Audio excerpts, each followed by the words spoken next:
पितृपक्ष में दूसरा ग्रहण, बनेंगे या बिगड़ेंगे समीकरण?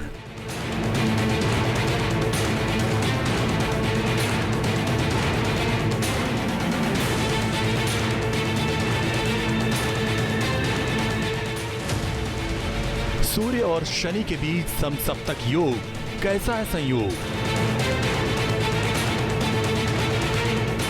सूर्य ग्रहण का वक्त आया, ज्योतिषाचार्यों ने क्या बताया? किस राशि के लिए शुभ, किस राशि के लिए अशुभ?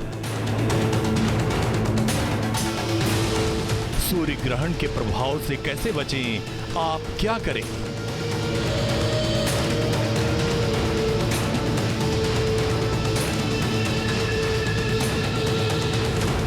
जाने माने ज्योतिषाचार्यों से समझिए सूर्य ग्रहण का किस्मत कनेक्शन। नमस्कार, बहुत स्वागत है आपका हमारी इस खास पेशकश में। आपके साथ मैं हूं रंजना सिंह राठौड़। देखिए, 7 सितंबर की रात चंद्र ग्रहण की काली छाया धरती पर पड़ी और अब 21 सितंबर को दिन में छाने वाला है अंधेरा, यानी सूर्य ग्रहण। इसे आप अद्भुत संयोग कह सकते हैं, क्योंकि पितृपक्ष की शुरुआत चंद्र ग्रहण के साथ हुई और इसका अंत अब सूर्य ग्रहण के साथ होगा। जिस तरह चंद्र ग्रहण ने दुनिया भर में कोहराम मचा के रखा हुआ है, तबाही मची हुई है, क्या उसी तरह सूर्य ग्रहण भी हमारी और आपकी जिंदगी को उथल पुथल कर देगा? और अगर हाँ, तो किन किन राशि वालों के जीवन में क्या क्या असर पड़ेगा, ये जानने की आज हम कोशिश करेंगे इस खास शो में। सबसे बड़े और सबसे प्रामाणिक पैनल के साथ खास मेहमान हमारे साथ मौजूद हैं। उनका तारुफ आप सभी से करवा देती हूँ। पंडित प्रकाश जोशी जी हैं, ज्योतिषाचार्य, बहुत स्वागत है आपका। डॉक्टर अरविंद त्रिपाठी जी हैं, ज्योतिषाचार्य, आपका भी बहुत स्वागत है। तौशिका राजौरा हमारे साथ हैं, ज्योतिषाचार्य, आपका भी स्वागत है। और आचार्य संजीव अग्निहोत्री, ज्योतिषाचार्य, आपका भी बहुत स्वागत है। अरविंद जी, शुरुआत में आप ही के साथ करना चाहूंगी। जैसा कि मैंने शुरुआत में ही जिक्र किया कि सभी राशियों पर इसका असर पड़ने वाला है। चंद्र ग्रहण का असर तो हम देश और दुनिया पे देख ही रहे हैं, लेकिन क्या सूर्य ग्रहण भी कोई ऐसा बड़ा असर लेकर आने वाला है तमाम राशियों के जातकों के लिए? जी, देखिए रंजना, जब ये सूर्य ग्रहण होगा तो भारतीय समयानुसार 10:59 रात्रि पे होगा, तो भारत में सूतक पातक नहीं लगेगा। लेकिन चूंकि सूर्य एक ही है पूरे यूनिवर्स में, तो प्रभाव पड़ेगा, लेकिन सूतक पातक लागू नहीं होगा। जब ग्रहण लगेगा तो मिथुन राशि में बृहस्पति होगा और सिंह राशि में केतु शुक्र, और कन्या राशि में आपका सूर्य चंद्रमा बुध, तुला राशि का मंगल, और कुंभ का राहु, और मीन राशि का शनि होगा। तो अगर देखा जाए तो 12 राशियों पर असर बहुत व्यापक पड़ेगा। तो उसमें जो मेष राशि वाले लोग हैं, उनके रोग और शत्रु में वृद्धि होगी, उनके खर्चे बढ़ सकते हैं, परेशानियां आ सकती हैं और अचानक वो बड़े संकट में आ सकते हैं, उनके खिलाफ षड्यंत्र हो सकता है। इसके बाद जो वृष राशि के लोग हैं, उनका मन व्यथित रहेगा, उनको पीड़ा हो सकती है, कोई उनके साथ घात कर सकता है, तो इसको लेकर के बड़े परेशान रहेंगे। और जो मिथुन राशि के लोग हैं, उनके सुख के संसाधनों में वृद्धि होगी। अगर उन्होंने कोई कार्य कर रखा है पाइपलाइन में, तो सारे कार्य संपन्न होंगे, सुख के संसाधनों में वृद्धि होगी, भूमि भवन खरीद सकते हैं, घर बनवा सकते हैं, माता पिता का सुख मिलेगा। और कोई भी महत्वपूर्ण कार्य करते हैं तो पिता का मतलब उनका सलाह लेके ही करे तो अच्छा रहेगा। वहीं जो कर्क राशि के जातक हैं, उनके परिवार में माता पिता का सुख, गाड़ी घोड़ा वाहन का सुख मिलेगा। और जो आपके सिंह राशि वाले जातक हैं, उनका धन लाभ होगा, धन के नाते उनको काफ़ी अच्छा रहेगा, प्रगति होगी और ढेर सारे कार्य उनके संपन्न होंगे, जो बहुत दिन से चिर प्रतीक्षित है।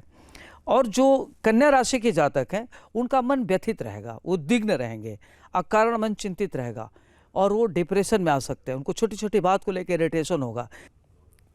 रंजना, जो तुला राशि के जातक हैं, उनके लिए कालखंड काफ़ी परेशानियों का है। आय से व्यय होने से उनकी परेशानी बढ़ सकती है। अचानक उनके अप्रत्याशित रूप से खर्चे बढ़ सकते हैं, दिक्कतें आ सकती हैं। अगर उन्होंने कर्जा लिया है तो कर्जा देने में उनको मुश्किलों का सामना करना पड़ेगा, और अगर कोई लेन देन किए तो भी डूब सकता है, तो उनको थोड़ा सा बहुत सचेत रहने की ज़रूरत है। वहीं जो वृश्चिक राशि के जातक हैं, उनकी धन की स्थिति अच्छी होगी। अगर कोई प्रॉपर्टी खरीदे होंगे तो उसका दाम बढ़ जाएगा, तो उनके लिए काफ़ी अच्छा रहेगा। उनको अपनी वाणी पर कंट्रोल करने की ज़रूरत है और अपने भाषा पर ध्यान रखने की ज़रूरत है। अगर कोई बात उनको अप्रिय लगती है, उस तरह का व्यवहार दूसरों के साथ नहीं करना है। धन की स्थिति अच्छी होगी और काफ़ी आगे बढ़ेंगे, पैसा आएगा, सरकार से लाभ मिलेगा। वहीं जो धनु राशि के जातक हैं, आज उनको नई नौकरी मिल सकती है, नई अपॉर्चुनिटी मिल सकती है, उसके लिए उनके लिए काफ़ी अच्छा रहेगा। देश विदेश की यात्रा हो सकती है, आयात निर्यात से धन मिलेगा, पढ़ाई लिखाई के लिए विदेश जा सकते हैं, और ख़ास तौर से जो वैज्ञानिक हैं, चिकित्सक हैं, अभियंता हैं, विधिवेत्ता हैं, उनके लिए काफ़ी अच्छा रहेगा। वहीं जो मकर राशि वाले जातक हैं उनके भाग्य में वृद्धि होगी, भाग्य से उनके सारे कार्य संपन्न होंगे, उनकी परेशानियां दूर होंगी। अगर बहुत दिनों से सोच रहे जो कार्य करने के लिए नहीं हो रहा है, वो कार्य इनका संपन्न होगा। वहीं जो कुंभ राशि वाले जातक हैं उनका काफ़ी खर्चा होगा, परेशानियां बढ़ेंगी, षड्यंत्र कार्य बढ़ जाएंगे, रोग की संख्या में वृद्धि होगी, उनको इन्फेक्शन इत्यादि हो सकता है, सर्जरी करानी पड़ सकती है, तो अपने हेल्थ पर इनको विशेष ध्यान रखने की जरूरत है। वहीं जो मीन राशि वाले जातक हैं इनकी पत्नी को थोड़ा सा परेशानी हो सकती है, पत्नी की सेहत को लेकर के चिंता होगी, पत्नी से वाद विवाद की स्थिति हो सकती है।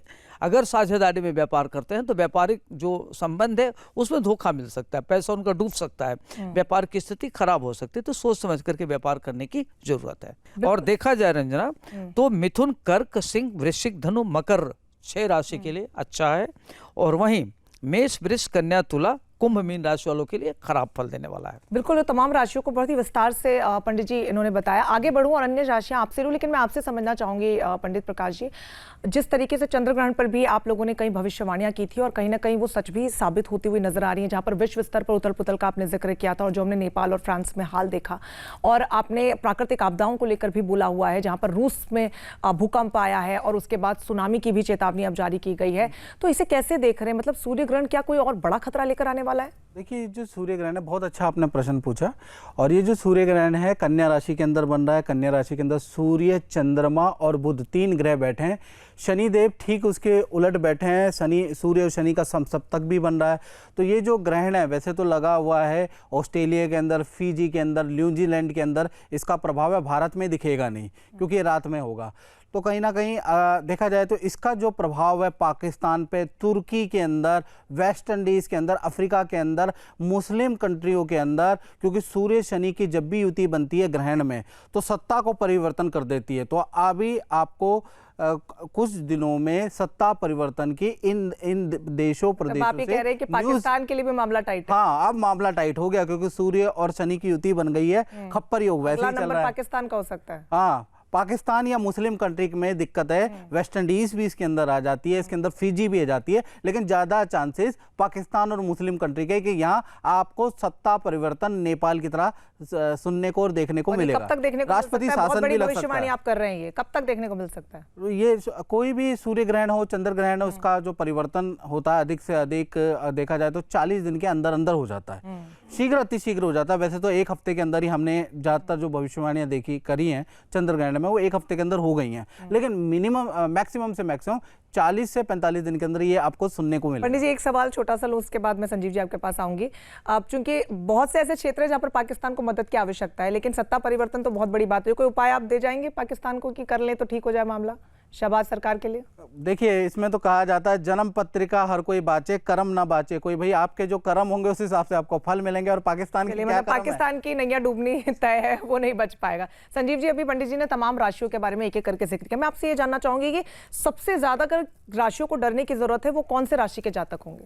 देखिए, जो ग्रहण ये जो पड़ रहा है ये कन्या राशि में पड़ रहा है, तो कन्या राशि है, मीन राशि है और तुला राशि भी है, सिंह राशि भी है। इन राशियों पर थोड़ा सा विपरीतता रहेगी, थोड़ा दिक्कतें ज़्यादा रहेंगी। दूसरी बात यह है कि इस समय शनि का जो प्रकोप इन 3 राशियों पर विशेष चल रहा है, जैसे कुंभ है, मीन है और मेष राशि है, तो इन पर विशेष इनका वो है, ढैया भी चल रही है, सिंह राशि पर ढैया है, धनु राशि पर ढैया। तो इन लोगों को सचेत रहना है और कुछ ना कुछ अच्छे उपाय करके पूजा पाठ, क्योंकि भगवान का नाम ही अति सुलभ है, भगवान का नाम लेकर ही जीव जो है भवसागर से पार हो सकता है। और जितने भी ग्रह जनित बाधाएं हैं, जीवन के जितने दोष हैं, उन दोषों से मुक्ति भगवान का भजन, भगवान की शरणागति ही आपको पार कर सकती है। तो भगवान का ध्यान करते हुए और जो भी इससे जनित जो उपाय हैं वो करते रहें, जो पहले बार कई बार बोले हैं हम लोगों ने, और भी हमारे ज्योतिषीगण बोलते ही रहते हैं।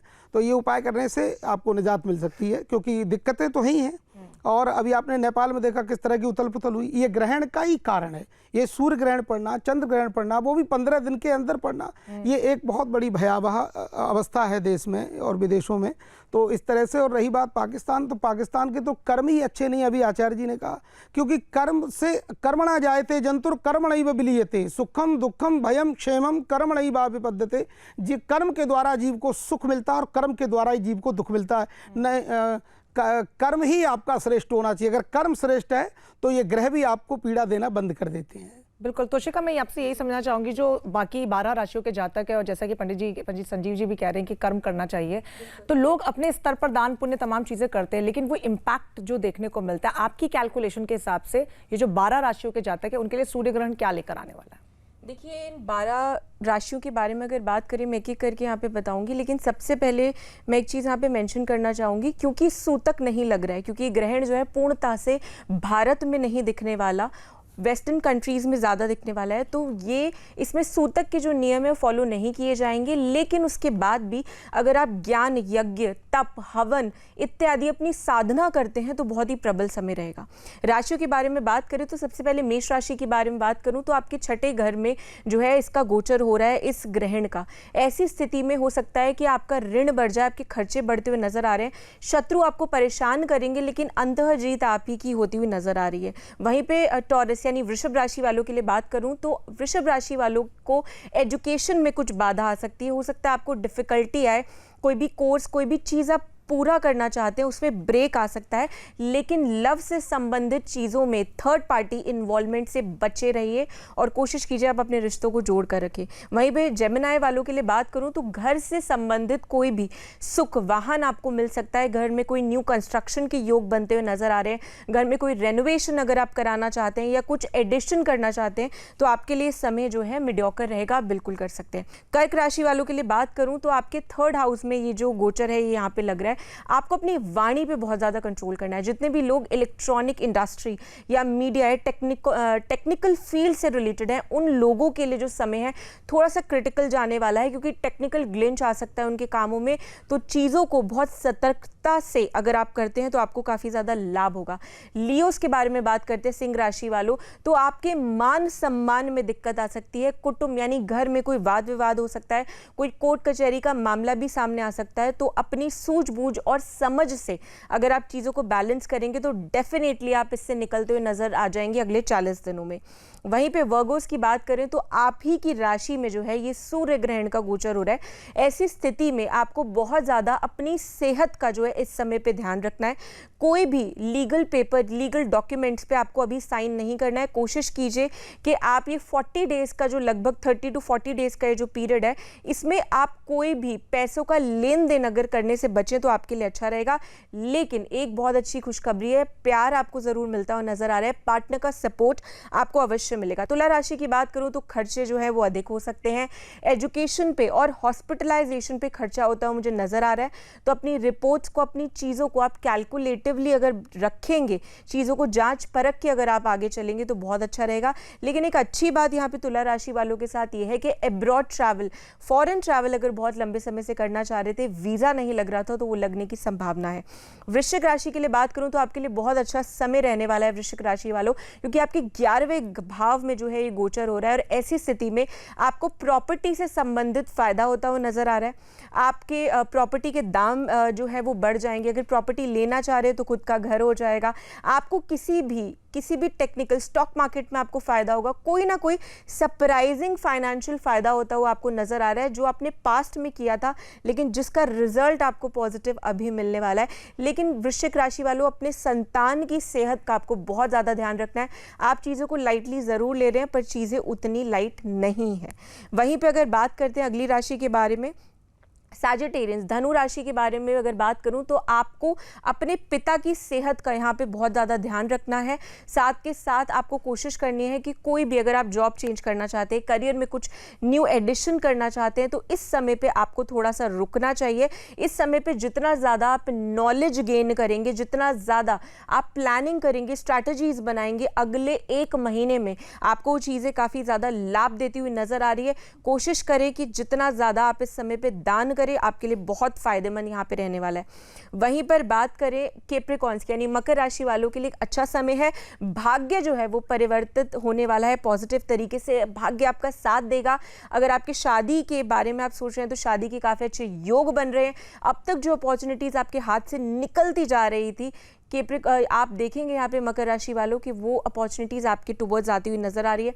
कुंभ राशि के बारे में बात करेंगे तो कुंभ राशि वालों अपनी सेहत का बहुत ध्यान रखना है। कोशिश कीजिए कि आप अपनी चीज़ों को जितना ज़्यादा इस समय पे सीक्रेटिव रखेंगे उतना वाद विवाद से बचे हुए नजर आएंगे।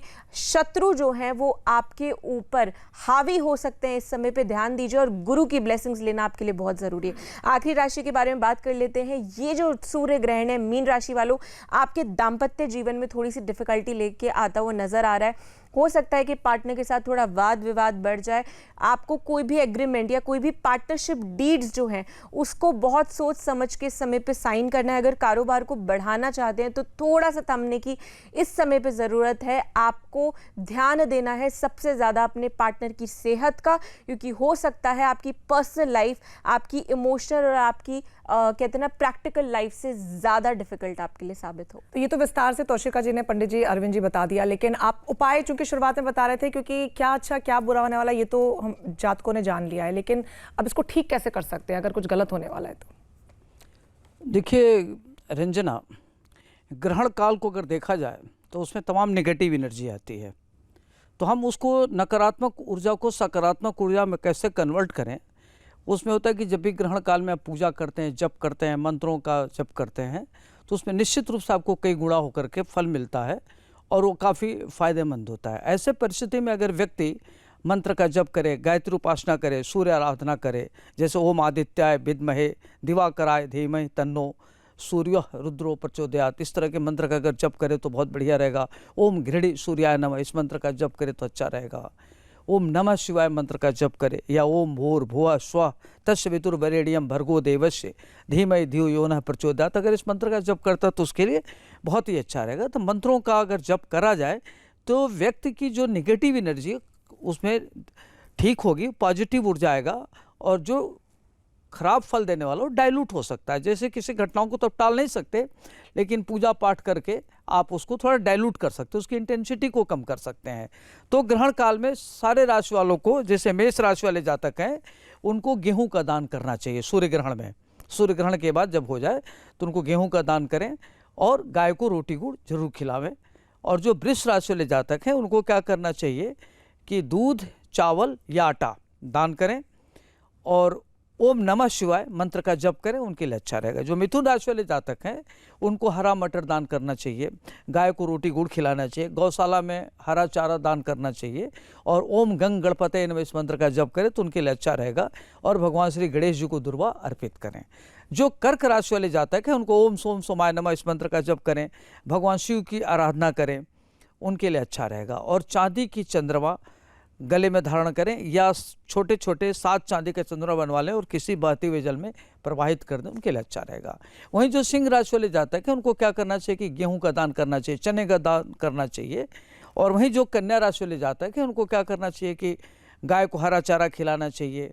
ओम गंग गणपते नमः इस मंत्र का जप करें तो अच्छा रहेगा। और भगवान श्री गणेश जी को हरा दुर्वा अर्पित करें, मोदक अर्पित करें, उनके लिए अच्छा रहेगा। जो तुला राशि वाले जातक हैं उनको क्या करना चाहिए कि सफ़ेद वस्तु का दान करें, जैसे आटा है, चावल है, दूध है, दही है, किसी गरीब व्यक्ति को दान करें, बहुत ही अच्छा रहेगा। और ओम शुक्राय नमः अगर इस मंत्र का जप करें तो बहुत अच्छा रहेगा, या ओम सोम सोमाय नमः इस मंत्र का जप करें तो उनके लिए काफ़ी अच्छा रहेगा। वहीं जो वृश्चिक राशि के जातक हैं उनको क्या करना चाहिए कि हंग हनुमते रुद्रात्मकाय हुंग फट इस मंत्र का जप करें, हनुमान चालीसा का पाठ करें और लाल वस्तु का दान करें, उनके लिए फायदेमंद सिद्ध होगा। वहीं जो धनु राशि वाले जातक हैं उनको क्या करना चाहिए कि ओम ग्राम ग्रीम ग्रोम सह गुरुवे नमः या ओम नमो भगवते वासुदेवाय नमः या श्री कृष्ण गोविंद हरे मुरारी हे नाथ नारायण वासुदेवाय इस मंत्र का जप करें। और अपने गुरु माता को पीले रंग का वस्त्र अगर दान करते हैं तो बहुत ही अच्छा रहेगा। वहीं जो मकर राशि वाले जातक हैं उनको ध्यान रखना चाहिए कि काली वस्तु का दान करें या सरसों के तेल का दान करें या काला तिल दान कर सकते हैं, कुत्ते को रोटी खिला सकते हैं।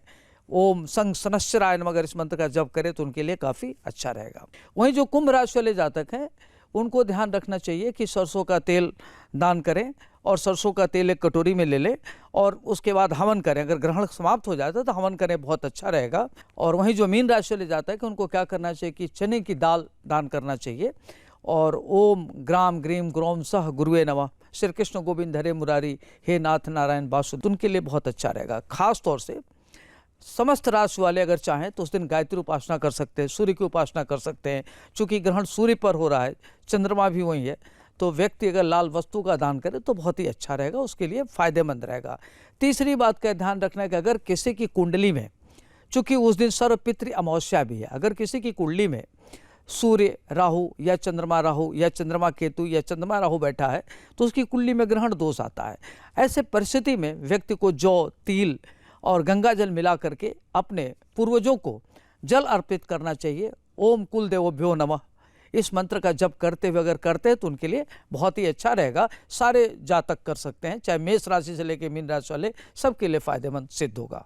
आपने तमाम उपाय बताए और एक चीज़ मैंने जिस पे ध्यान दिया कि हरा चना, हरा मोदक और हरे रंग का सबसे ज़्यादा इस्तेमाल करने को आपने अलग अलग जातकों को कहा। कोई विशेष महत्व है हरे रंग का सूर्य ग्रहण के दिन? देखिए, जब ग्रहण लग रहा है तो कन्या राशि में लग रहा है और वहीं आपका ये सूर्य चंद्रमा बुध भी है, तो खास तौर से कन्या राशि पर लग रहा है। तो कन्या राशि का स्वामी बुध होता है, बुध को हरा रंग बहुत पसंद है। चलिए ठीक है, मैं यही कारण समझना चाह रही थी पंडित जी, जैसा कि इन्होंने तो सारे राशि के जातकों के लिए उपाय बता दिए, लेकिन again back to the same question, देश और दुनिया पर इसका बड़ा असर पड़ने वाला है। खासतौर पर इन्वायरमेंटल इम्बैलेंस देखने को मिलेगा। कहीं ज्योतिषाचार्य कह रहे हैं वातावरण पर इम्पैक्ट इसका होगा, तो उनकी कुंडलियां क्या ठीक ठाक आपको नजर आ रही हैं? उनके लिए क्या उपाय आप देंगे? जी, आपने बहुत अच्छा प्रश्न पूछा। सबसे पहले मैं ट्रम्प के ऊपर बात करना चाहता हूं कि ट्रम्प की कुंडली में सेकंड हाउस पे ये ग्रहण पड़ेगा और ये ग्रहण पड़ने से, क्योंकि सेकंड हाउस वाणी का कारक भी होता है और कहीं ना कहीं वित्तीय होता है, तो ट्रम्प को एक तो नुकसान होता हुआ नजर आएगा इस ग्रहण के बाद से।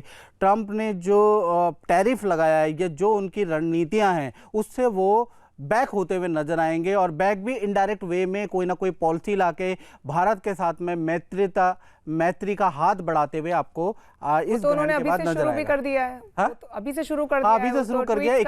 21 तारीख के बाद आपको चमत्कारिक रूप से ट्रम्प के अंदर बड़ा हृदय परिवर्तन, बड़ा बदलाव, और जो उन्होंने निर्णय लिए ना उसको तो बदल नहीं पाएंगे, लेकिन कुछ ना कुछ उसको कवर अप करने के लिए कोई ना कोई पॉलिसी लाएंगे जिससे भारतीय और भारत को फायदा होता हुआ नजर आएगा। और पाकिस्तान में सत्ता परिवर्तन के योग नजर आ रहे हैं। कहीं ना कहीं राष्ट्रपति शासन या कहीं ना कहीं सैन्य कार्रवाई से संबंधित कोई ना कोई बड़ी घटना मुझे पाकिस्तान और अरब देश के अंदर नज़र आ रही है। हो सकता है वहाँ पर, क्योंकि ये जो सूर्य ग्रहण होता है या ग्रहण जब भी होते हैं तो भूकंप की स्थिति भी होती है, भूस्खलन की स्थितियाँ भी होती है, तो वो भी अरब देशों के अंदर ही ऐसा नज़र आ रहा है कि अरब देशों के अंदर ऐसी चीज़ें हो सकती है। इस तरीके से भविष्यवाणियां लगातार आप लोग करते हैं, बहुत सटीक भविष्यवाणी आपने की है। हालांकि उम्मीद यही रहती है कि इस तरीके का गलत परिवर्तन कम से कम ना हो। आप संजीव जी, यही आपसे मैं जानना चाहूंगी, क्योंकि जब चंद्रग्रहण को लेकर हमने काफी लंबा डिस्कशन किया, कई बातों का जिक्र आपने किया कि चंद्रग्रहण देखना नहीं चाहिए, नंगी आंखों से नहीं देखना चाहिए, खाना पानी पीना नहीं, बहुत सारी चीजें आपने बताई कि जो वर्जित है। क्या सूर्य ग्रहण को लेकर भी ऐसे कुछ है कि जो लोगों को नहीं करना चाहिए? हाँ बिल्कुल बिल्कुल, बहुत अच्छी बात आपने रंजना जी पूछी है। देश हित में, राष्ट्र हित में बात है। लेकिन हमारे भारत में इस बार ये जो ग्रहण पड़ रहा है, तो हमारे भारत में क्योंकि इसका प्रभाव दुष्प्रभाव नहीं रहेगा, सूतक काल वगैरह नहीं लगेगा, तो इसलिए भारत के लोग मस्त रहें और जितना भी अधिक से अधिक समय इस बार भजन में दे सकते हैं उतना दें। पंडित जी, कई लोग ऐसे हैं जिनका ये कहना होता है कि हम तो डेली लाइफ में भी काफी कुछ अच्छा करते हैं, दान पुण्य करते हैं, गौ माता को खिलाते हैं, भंडारा करवाते हैं, शिक्षा में दान करते हैं, बहुत से काम करते हैं, तो जब ग्रहण लगता है तो क्या खास हम कर लें इससे बचने के लिए? देखिए, इसमें एक तो ग्रहण काल में शयन नहीं करना चाहिए और इसमें व्यक्ति की चुगली निंदा नहीं करनी चाहिए। खास तौर से इसमें व्यक्ति को जब तब ध्यान करना चाहिए तो ज़्यादा फायदेमंद होता है। और दूसरी चीज़, हम एक चीज़ और बताना चाहते हैं रंजना, कि यह जो ग्रहण लग रहा है 7 तारीख को लगा आपका, जिस दिन पूर्णिमा शुरू हुआ पितृ का और सौर पितृ अमावस्या के दिन समाप्त हो रहा है, तो ये पितरों का समय है। तो देखा जाए तो पूरे सौर मंडल में खरमंडल मचेगा और ये 0 से लेकर के 105 दिन के अंदर काफ़ी घटना दुर्घटना होगी। भारत के लगभग पड़ोसी देशों में, जैसे नेपाल हुआ, भूटान हुआ, आपका बांग्लादेश हुआ, फिजी हुआ, फिनलैंड हुआ और भी अन्य देशों में काफ़ी सत्ता में परिवर्तन हो सकता है, दिक्कतें आ सकती है, जल प्लवन हो सकता है और काफ़ी उतार चढ़ाव आएगा, जनता में आक्रोश आएगा, आर्थिक रिसेशन हो सकता है कि बहुत सारी दिक्कतें आएंगी, हवाई दुर्घटना होगा, जनता में आक्रोश होगा और गंभीर बीमारियां फैल सकती हैं, जो लाइलाज बीमारी हो, जैसे जीवाणु संबंधित बीमारियां फैल सकती है। तो ये सारी घटनाएं घटेंगी। इसीलिए हमारी कोशिश ये रहती है कि आप जो भी नेगेटिव इम्पैक्ट है आपके माध्यम से वो हम दर्शकों तक पहुंचा पाए, इसलिए नहीं कि उन्हें डराना है बल्कि इसलिए कि उन्हें वक्त रहते सचेत करना है। और वो कहते हैं कि अवेयरनेस सबसे ज्यादा जरूरी होती है। बहुत शुक्रिया आप सभी का हमारे साथ जुड़ने के लिए, विस्तार से तमाम सवालों के जवाब देने के लिए। उम्मीद है कि आप लोगों ने बहुत ध्यान से सुना होगा और आपकी जो भी राशि है, और जैसे कि हमारे ज्योतिषाचार्यों ने आप लोगों को बताया कि आपकी राशि पर जो भी इसका असर पड़ने वाला है, चाहे वो अच्छा हो वो बुरा हो, हमेशा उसको पॉजिटिवली लइए और जो उपाय हमारे मेहमानों ने बताया उसे जरूर कीजिए और सबसे महत्वपूर्ण अपने कर्म करते जाइए, फल आपको अवश्य मिलेगा। इसी के साथ इजाजत दीजिए, नमस्कार।